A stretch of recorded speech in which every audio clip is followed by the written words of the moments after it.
It is Locked On Jazz for the 11th of May. It's okay. They're going to be good for a long time. That's what they're saying about the Memphis Grizzlies. It's what they probably said about the Utah Jazz. And it's what they've said about 1, 2, 3, 4, 5, 6, 7, 8, 9, 10 other franchises in the last 15 years. And we figure out what that really means. Going to be good for a long time. It's all coming up on today's edition of Locked On Jazz. Pow.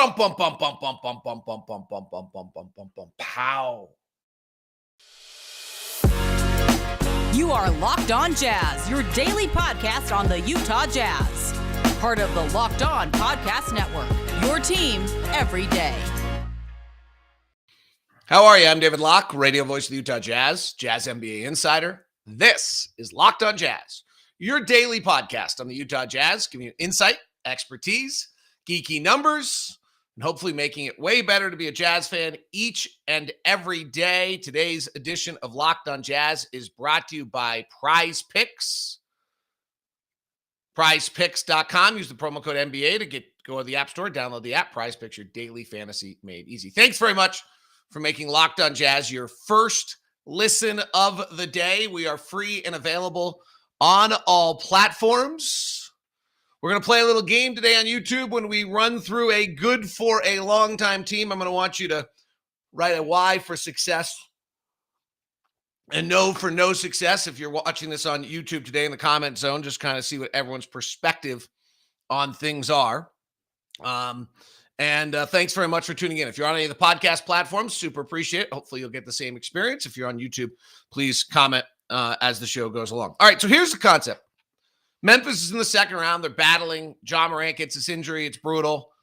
And I just keep hearing everyone kind of saying, well, it's okay. They'll be good for a long time. They're going to be good for a long time. You hear everyone kind of say that about Memphis right now. It's actually, the truth is this is tragic. They were battling the Warriors. They're the second-ranked team in the West this year. They're having incredible momentum in their group. And they had a chance to beat the Warriors, who have a chance to win the title. And Ja Morant's injury probably eliminates them from a chance to win the title. Like, Chris Paul was going to have a real problem with Ja Morant. Chris Paul and Desmond Bane were going to have Chris Paul and Devin Booker could have had a real problem with Desmond Bane and Ja Morant in the next round. And Steven Adams gets to suddenly play against DeAndre Ayton, and Jaren Jackson pulls DeAndre Ayton out. Like, that was a good matchup for Memphis in the next round. And so everyone's like, oh, but it's okay. They'll be good for a long time. And what struck me about that is we've heard that about so many teams, probably including the Utah Jazz, right? If we look back at the Utah Jazz, we've been in the playoffs for 6 straight years. And in 17-18, we lose to the Houston Rockets in the second round of the playoffs with Donovan having beat Oklahoma City in his rookie year. It's our second year in the playoffs in a row with Rudy. Second year. And everyone kind of says, oh, they're going to be good for a long time. And we lose the next year to the Rockets in the first round. And then we lose to Denver in the bubble in the first round. Then we beat Memphis and lose to the Clippers in the second round, lose in the first round. And since we've been good for a long time, we actually only have one playoff win. And that's disappointing. I'm not sure it's entirely uncommon. Winning in this league is incredibly difficult. The teams we're going to run down are teams we remember, and so they're all going to be a little bit better than what the Utah Jazz have done, but hopefully the Utah Jazz aren't done yet. But it's interesting. Let's look at Portland to start. The Blazers, I think, are interesting. They're a similar market size. In an 08-09, so we're going back a little bit here. This is kind of the furthest we go back. We're going back over 15 years. I looked at every team in the league over 15 years. And some I dismiss, and they're probably, frankly, better parallels to us than others. But it's interesting. The ones I chose were intentional, not all-encompassing. How about that? So Portland, in 08-09, they had Brandon Roy was 24, LaMarcus Aldridge was 23, Nicholas Batum was 20, and Greg Oden at the time was 21. And they lose in the first round to the Rockets in 6. And they push the Rockets, who were really good then, and everyone says, they'll be good for a long time. 3 first-round playoff losses and over. Put in the comments section, why for success and for failure Or let's go with F for failure, because that's 3 first-round losses, and that didn't work. That one's pretty amazing. Brandon Roy, LaMarcus Aldridge, Nicholas Batum, and Greg Oden at the time felt like 4 potential Hall of Famers, 24 or under, going to be good for a long time, never win a playoff series. 13-14 Portland Trailblazers. Dame Lillard's 23. LaMarcus Aldridge is now 28. And they have another piece to that puzzle that's 25, and I'm struggling to read my writing. So they've got kind of 3 pieces. They lose in the first round, and then they the next year they're kind of similar. Their second year, they're going to be good for a long time. They push under Terry Stotts. They push the San Antonio Spurs to 5 games. 13-14, their first playoff year run. They beat the Rockets in 6, and then they lose to the San Antonio Spurs in 5 games. Nicholas Batum, by the way, was the player at 25 years old that I was forgetting about that I couldn't read my writing up. So Aldridge is 28, Batum's 25, Lillard's 23. They make the second round. They win the first round, and they're going to be good for a long time because they have Dame. They proceed to lose in the first round the next year. They win a series. They then lose in the first round. They then lose in the first round, which is really now at this point exactly where the Jazz are at the exact same point. They then have their little burst out in 18-19 where they sneak out and they beat the Thunder. Then the Nuggets surprise. They beat the Nuggets in 7 and they lose. They get swept by the Warriors in the conference finals. They're nowhere near a title contending team, but the playoffs broke for them, right? And they make the title. They make the conference finals, and then they lose twice in the first round. So from 13-14 on, when the Portland Trailblazers lose to the Spurs in 5, they have an 8-year run that includes 3 series victories. Or their next 7 years, they have 3 more series victory, 8-year run where they win 4 series. And that's good for a long time. Yeah, but Memphis is different. Memphis has got Ja Morant and Jaren Jackson and Desmond Bane. Really? That's like different than Damian Lillard, LaMarcus Aldridge, and Nicholas Batum? That's different than Brandon Roy, LaMarcus Aldridge, Nicholas Batum, and Greg Oden? Maybe it is different. But here's 2 right out of the chute that tell you, right? Now that one's interesting. Comment zone. That's 7 more years, 1 conference finals, 3 playoff series wins after it's good a long time. Is that a success Y or a failure N in the comment section on YouTube? Okay, let's go back to 96-97 and the Minnesota Timberwolves. This is another going to be good for a long time. And this has one of the top, I don't know where KG finishes in the history of this league, but it feels like, he's a proverbial guy you say is top 10 and still you suddenly have to, until you have to actually vote who's top 10. So we're back to 96-97. Again, this is going pretty far back. But in 96-97, they make their first playoff series and they get swept. It's a 3-game series by the Houston Rockets. And at that point, Kevin Garnett is 20. Stephon Marbury is 19. They have some other nice pieces to that puzzle on that team. Tom Gugliotta is 27. He's actually their leading scorer. And they're really young. And then the next year in 97-98, they push the Sonics to a 5-game series. And they win game 4. They're up 2-1, if I remember correctly, in that series. And they lose game 4 at home in a really close one. And then they win game 5. They lose game 5 at home. But they're going to be good for a long time. They're clearly going to be good for a long time. They pushed the Sonics in the 97-98 season. The Sonics the year before had been to the NBA Finals. I think that's right. Or maybe had been to the NBA Finals 2 years before. This is where the Jazz are last finals run. And this group proceeds to then lose in the first round for the next 5 years before the 2003-2004 season, in which they do make the conference finals. But by that point, it's Kevin Garnett, Latrell Sprewell, and Sam Cassell that's the roster. Stephon Marbury's out after the second year. They go through a Terrell Brandon, Wally Zerbiak version with Kevin Garnett. And then Kevin Garnett, Latrell Sprewell, and Sam Cassell do make the conference finals in 03-04. And then it's over. Then they actually don't, with Kevin Garnett still on the roster for 2 more years, they don't make the playoffs the next 2 years. So after their anointment of going to be good for a long time, they proceed to make the playoffs for 6 more years, 5 first-round exits, 2 conference wins, and then 2 non-playoff years. Success, Y. Failure, N. In the comment zone. Those are 3 pretty amazing teams. Like Dame Lillard's a 10-time All-Star you've got on your roster. Brandon Roy was as good as any player in the league. And then injuries got him. Kevin Garnett's one of the 20 greatest players probably to ever play in the history of the game. And there's our first 3 examples. Anointed, going to be good for a long time. And I'm looking at the comment section. YN mostly ends. Let's keep going. We'll keep looking at all these. It is a Wednesday edition of Locked On Jazz. It's brought to you by our good friends over at Intercap Lending. In June of 2019, Intercap Lending doubled what they did in 2018. So in 2016, Josh Romney brought Intercap to Utah. It was a 40-year-old company, one of the largest independent mortgage lending companies.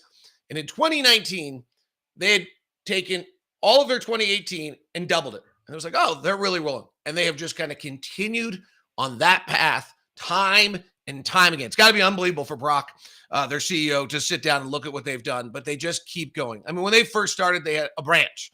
Then they had 15. I was looking at a note I wrote in July of 2019 that they then had 15 branches. Now it just keeps growing, and they're out of state as well. And we have our own personal loan officer through Intercap Lending. His name is Steve Carter. His number is 385-800-8528. There's nothing I can feel more secure in promising you than a great experience from Steve Carter. And if you want me to set it up, just email me at dlock09. It's time to act now. The interest rates are jumping a little bit, and Intercap Lending is here to help you.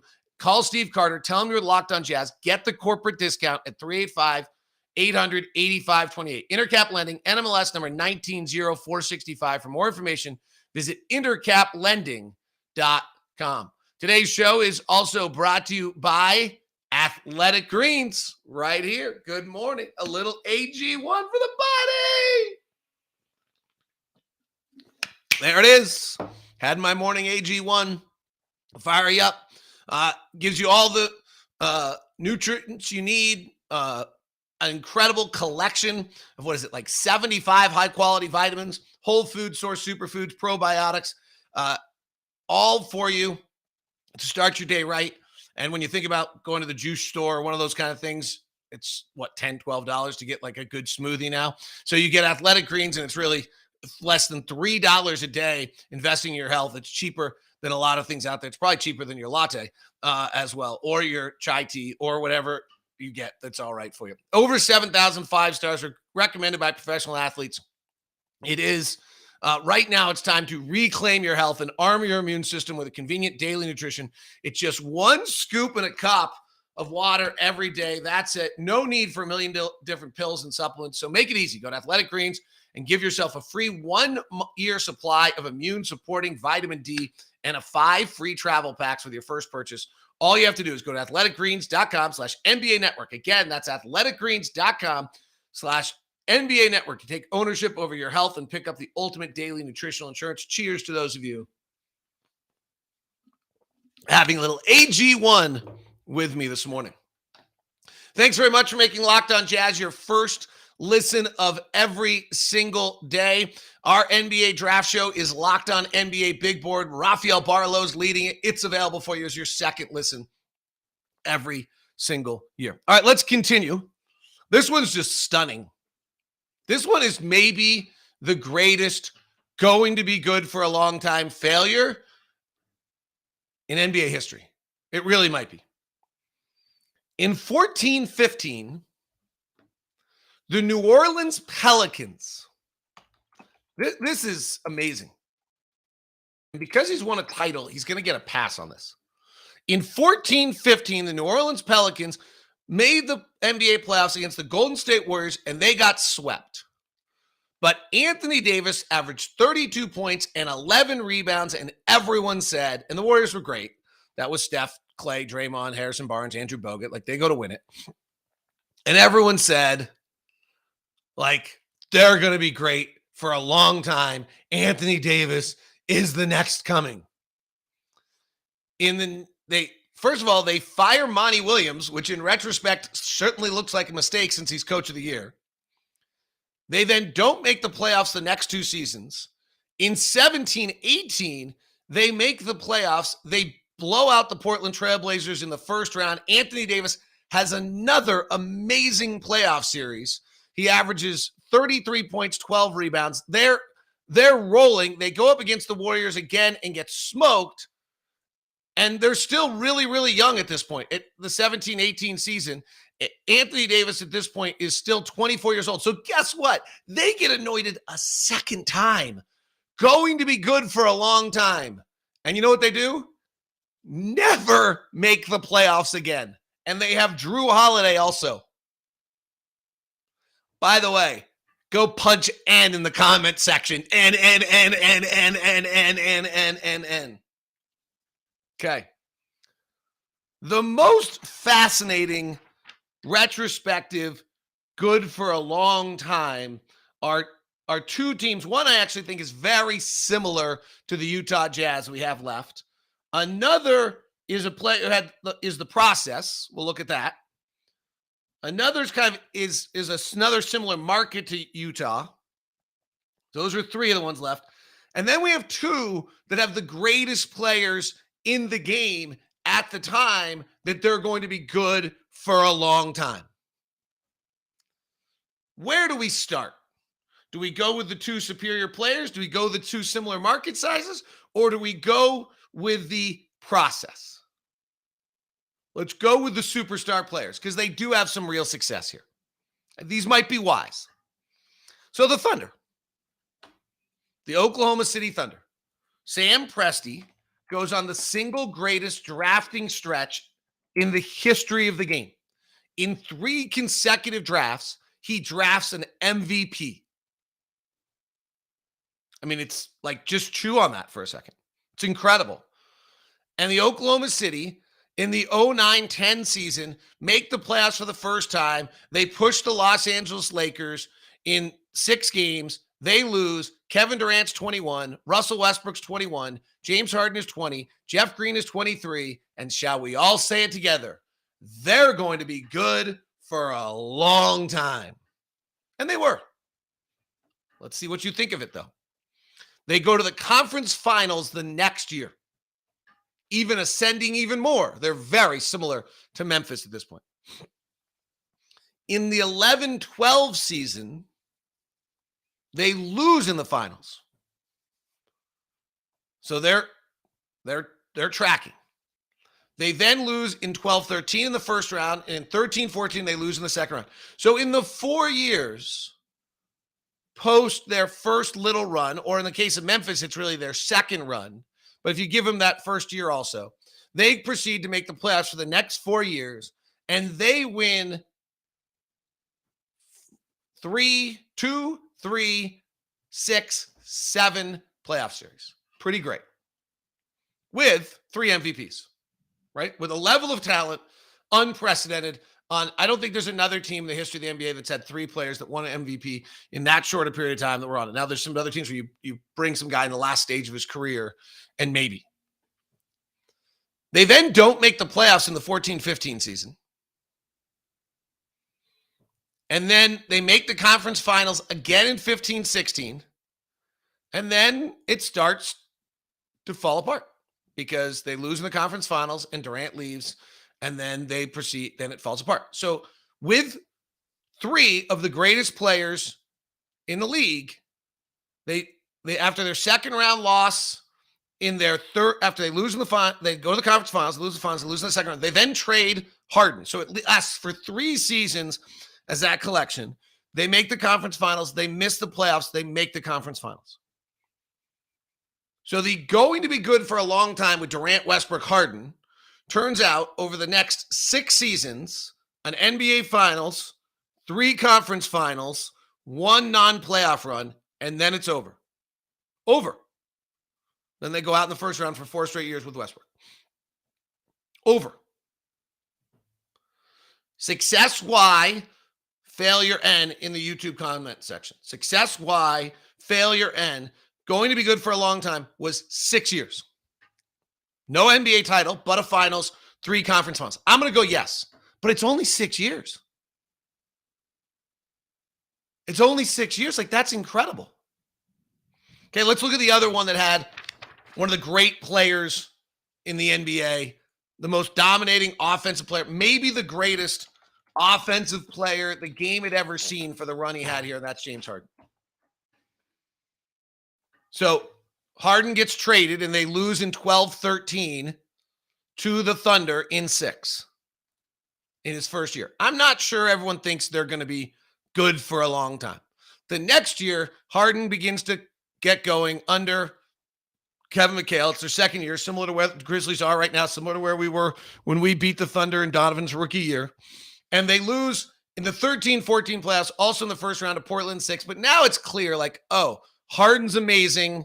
He averaged 25, I think 5 and 6 that year. He's about to explode. They're going to be good for a long time. And here's what their run proceeds over the next 6 years. And we'll call it 7 from the beginning. They make a conference finals in 14-15 under Kevin McHale. They lose to the Warriors in 5 in the finals. They lose in the first round. They lose in the second round. They make a conference finals. They lose in the second round. They lose in the second round. So the run with James Harden as the most dominant offensive player in the game is 7 years. They make no NBA finals. They make 2 conference finals, and they have 3 second-round appearances. So they have 5 in the 7 years there. They have 1, 2, 3, 4, 5, 6, 7 playoff wins.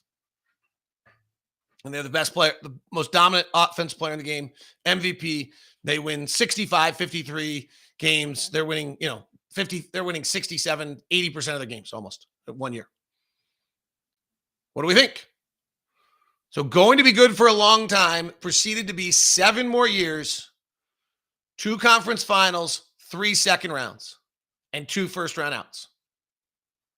Why success and failure? One's tough.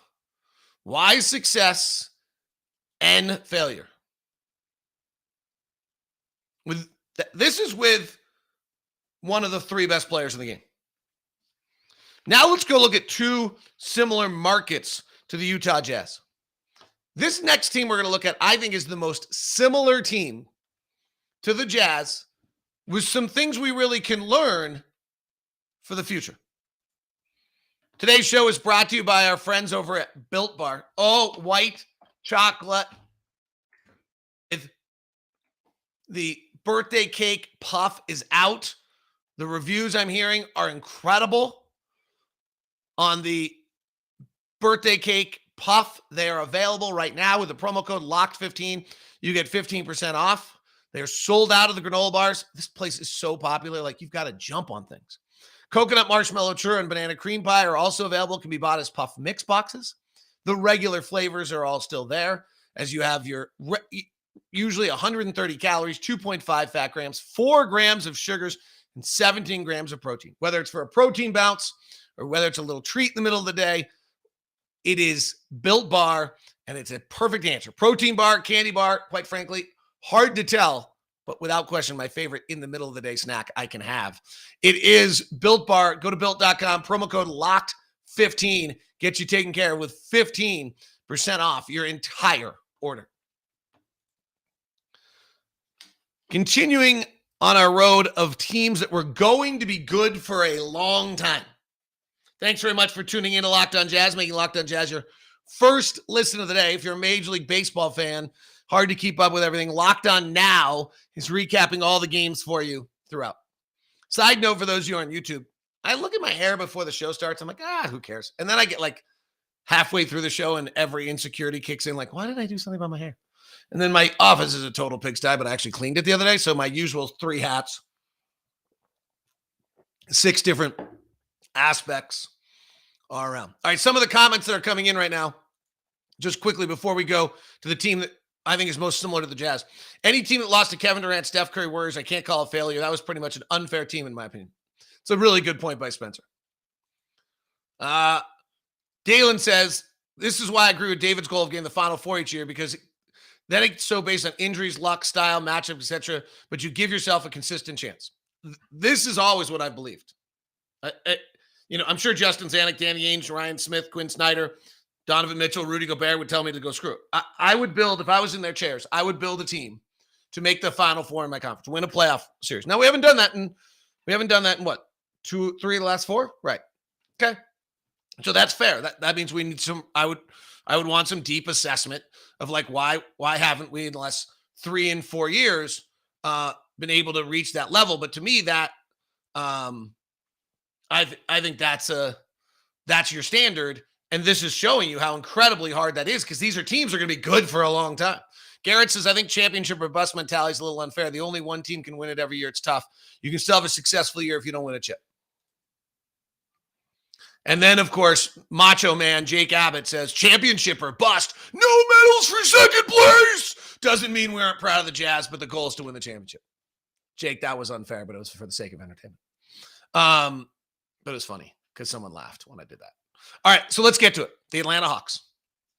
The Atlanta Hawks are the most similar team that I can find in a lot of ways to the Utah Jazz. And there's a bunch of pieces in here that are really interesting.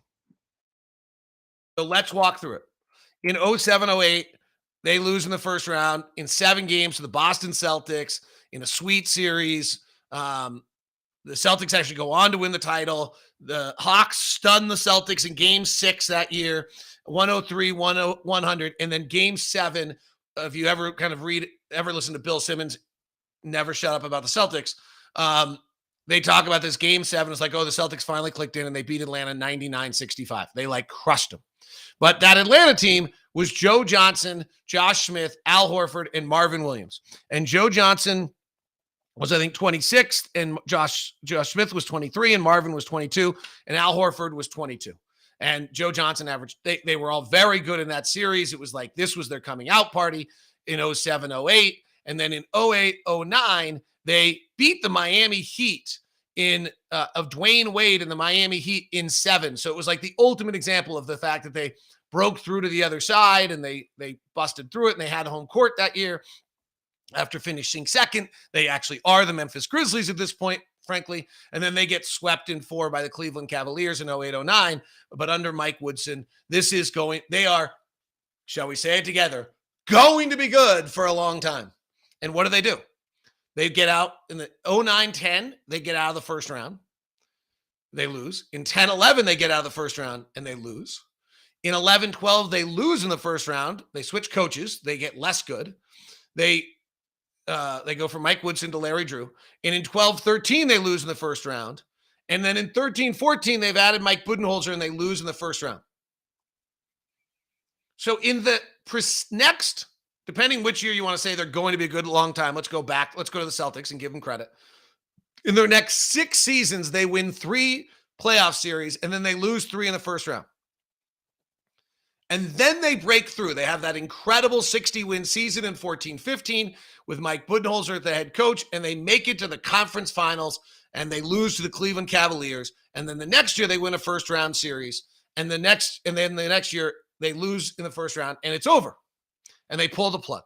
So the whole version of this is after their first playoff loss, which isn't quite the same, but it's similar to where the Memphis Grizzlies are today, where the Utah Jazz were in their first year. They proceed to have a 9-year run, a 10-year overall run here. That's pretty great. And in that run, they win a first-round series in 5 seasons and make the conference finals once. So they win 6 playoff series in 10 years. Is this a Y for success or a N for failure? Unfair, like either or. I get it. A Y for success or an N for failure. Here's what's super interesting about this. When they make the conference finals in the 14-15 season, they beat Brooklyn in the first round. They beat the Wizards and John Wall in the second round. I think Wall gets hurt in that series. They're not. The only remaining player is Al Horford, who, by the way, every team in the league could have got for a first-round draft pick last year from the Oklahoma City Thunder if they could have made salaries match. And I think there's like 7 to 8 teams that would have gone to the NBA Finals had they done it. Like, I seriously wonder, we traded Bojan Bogdanovic or some other contract and Derek Favors for Al Horford and a first-round pick. We had to give it the first-round pick anyway. And we added Al Horford to last year's team. What would have happened? The Warriors didn't make the playoffs last year. I'm convinced if they put Al Horford on last year's team, they would have made the NBA Finals. Like, Al Horford wins everywhere, all the time, every place he's ever been, including Oklahoma City when they're trying to tank, so they had to shut him down. College, everywhere. The only time he hasn't won is in Philadelphia. That's an indictment on Philadelphia. But here's what's so interesting about this team is Paul Millsap, Kyle Korver, DeMar Carroll, Al Horford, Jeff Teague, Dennis Schroeder by the end. When that team in the 10-11 season lost in the second round, it was Joe Johnson, Al Horford, Josh Smith, Mike Bibby, Marvin Williams. And they found the piece of their puzzle that they believed was going to keep them together. And in their case, it was Al Horford. And in the meantime, they ran it with, they kept running that thing with Joe Johnson and until they traded Joe Johnson to Brooklyn in that big deal. Joe Johnson that trade happens they pivot that in the 12-13 season. And then they proceed to finish their 10-year run with all of them with Al Horford. But they pivot in the middle at a similar spot to where we are, frankly, and find the guy they believe is going to consistently give them wins. I'll tell you what, 10-year playoff run, 5 playoff wins, in my version is a success. I would go Y there. No NBA Finals, only one conference finals. I'm still going Y there. You can go Y with a success or N as failure in the comment section on YouTube. But it's a pretty interesting one. We probably should dig into more. I haven't looked at what all those trades were and what they did to pivot off that. And, they went from a Larry Drew, who's probably not a great track record head coach, to Mike Budenholzer, who's one of the better. And that certainly changed a lot of it. But it's a pretty interesting parallel. The final one for you today, or that we have 2 more, is Indiana. It's not that interesting. Indiana's similar market size because of the fact that they have, similar market size. And they had the Danny Granger, Paul George, David West team, which had kind of a mix of young and old. And they made the Eastern Conference Finals twice in a row and then missed the playoffs off Paul George's injury and then had 5 years run of trying to hold it together with first-round playoff exits. But their run is crippled by an injury. It's just worth noting. In 11-12, they get to the second round. They lose in 6 to the Miami Heat, and it's like they're going to be good for a long time, and their good for a long time was 2 conference finals before Paul George got hurt. The final one's the process. So 4 years of utter hell for Philadelphia. I think the most losses by any franchise in a 4-year period of time. And it was brutal. 19, 18, 10, 28 wins for a 4-year run. They won 23, 22, 12, and 34% of their games. And for that, they received Joel Embiid, who's 23, and Ben Simmons, who's 21. They hit on 2 players.